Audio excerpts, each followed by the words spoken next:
biens confisqués, ces sommes colossales à récupérer. La question de la récupération des fonds et des biens issus de la corruption des hommes d'affaires, des politiciens et des partis influents incarcérés pour corruption s'est imposée au chef de l'État Abdelmadjid Tebboune qui s'est engagé lors de sa campagne électorale à ne ménager aucun effort pour leur récupération.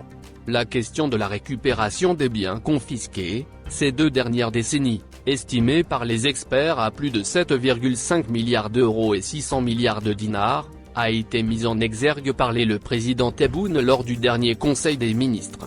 En effet, Abdelmadjid Tebboune a ordonné dimanche, lors du Conseil des ministres tenu sous sa présidence, d'accélérer la remise en production de l'usine des huiles végétales de Jijel, appartenant auparavant aux frères Kouninef qui sont actuellement en détention pour corruption.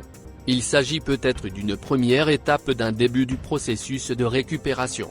L'opération semble envisageable. La problématique de la récupération des biens et fortunes des richissimes oligarques et hauts responsables du régime Bouteflika pourrait se faire dès que la cour d'Alger, où se déroulent les procès en appel des accusés concernés, confirme les demandes de la partie civile qui est trésor public et confirme donc la confiscation.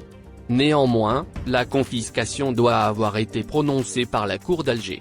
Ensuite, cette décision doit être définitive, c'est-à-dire que toutes les voies de recours, appel, cassation, doivent avoir été épuisées, ce qui peut prendre parfois plusieurs mois, voire années. D'autre part, ces biens à confisquer doivent avoir été précisément identifiés et localisés.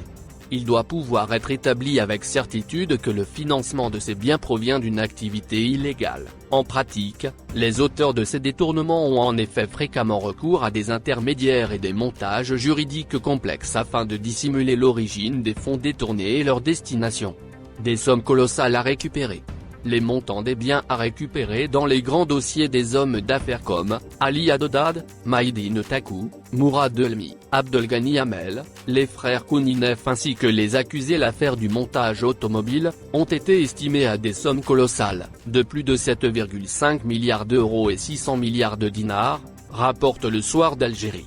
Selon le même journal, 25 milliards de dinars concernent uniquement l'affaire de Mourad Elmi, ancien représentant de la marque Sovac en Algérie, tandis que dans l'affaire du montage automobile, la somme dilapidée a été évaluée à 13 milliards de dinars en première et seconde instance. La majorité des biens confisqués à ces hommes d'affaires se trouvent dans la capitale Alger et ses environs. Il s'agit de terrains, usines, sièges de sociétés ou bureaux. La récupération des biens confisqués est donc possible sur le plan juridique, mais complexe à appliquer, nécessitant de longues années de travail et un long souffle, une forte volonté politique, une expérience technique de pointe.